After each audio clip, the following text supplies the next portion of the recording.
ரொம்ப தவறான, முட்டாள்தனமான, பகுத்தறிவுக்கு பொருந்தாத, அரைவேக்கட்டுத்தனமான எண்ணம் இது. ஒன்று ஞாபகம் வைத்துக் கொள்ளுங்கள்.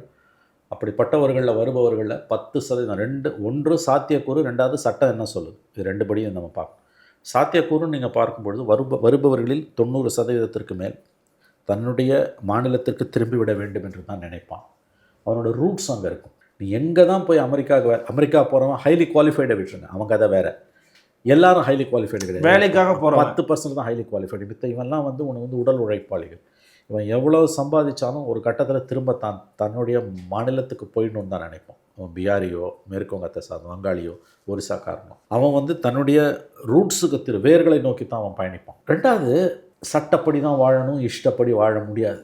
அப்படி அவன் வரான் அப்படின்னா within the nation, within the constitution, ஒரு அரசியலமைப்பு சட்டத்துக்குள்ளே, ஒரே நாட்டுக்குள்ளே யார் வேண்டுமானாலும் எங்கே வேண்டுமானாலும் போய் பணிபுரியலாம், வீடு கட்டலாம், கல்யாணம் பண்ணிக்கலாம், வாக்காளர்களாக தன்னை சேர்த்துக் கொள்ளலாம்.